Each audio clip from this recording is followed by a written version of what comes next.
manage the whole flow around the car. The flow is ours. The engine produces the power. We give the force.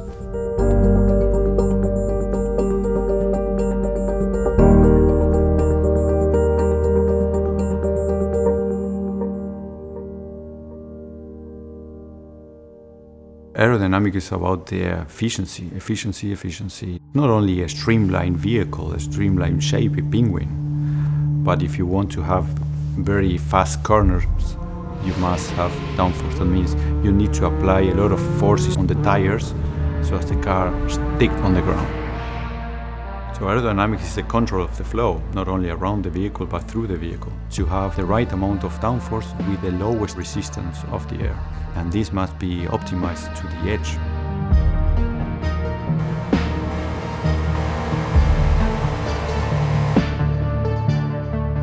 Yes, the beginning was the engine, and the car grew from inside to outside, from the heart to the outside, to the skin.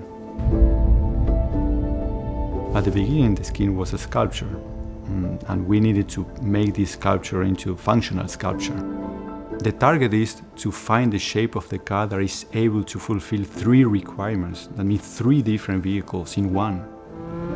One is a street legal car. It's complex enough. But this street legal car must transform itself into a race car. And these race cars had even 2 phases. There is the full race car and the DRS mode. And to find one shape that fulfills 3 requirements is a transformer. You have one car, but from an aero point of view, 3. We have seen the efficiency of the car. That means the drag versus the downforce. And we needed to produce most downforce at the front. It was a must. The only way to do that in an efficient way was opening the fenders at the front, opening with louvers. The discussions with design, they were not easy. That's why we needed to show them something so that they start believing. That's why, for example, we took the design model and we just put it in the wind tunnel. We didn't have even one simulation, but it was possible to say, design, I take your car, I put it in the wind tunnel, and I show you where the problems.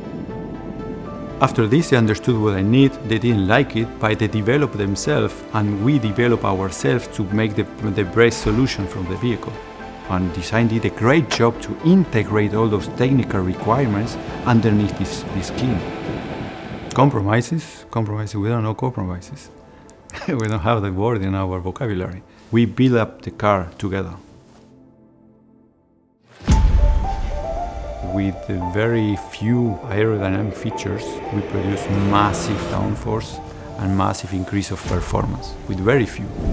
With small flaps on the underbody, with the loops on the fenders, and of course with the wing on the rear.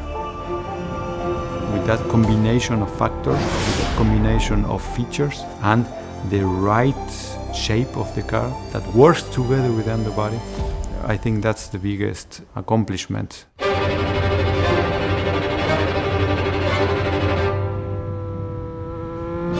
What all drivers will notice is the right balance of the vehicle. Because in the 3 modes, the car had the right balance, the right amount of downforce on the front and the rear axle. And this is what the drivers are feeling.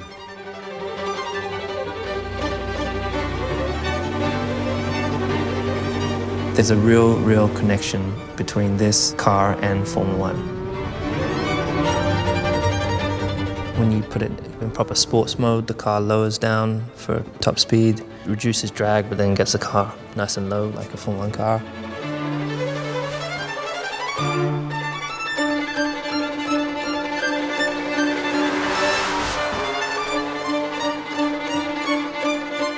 It has DRS, so you really get the power that you would have on the race car. And the way it hugs the road is far greater than any other road car that I've experienced. So this feels like a real race car, but it's going to be for the road. So people who are driving this on the road and have the most fun ever.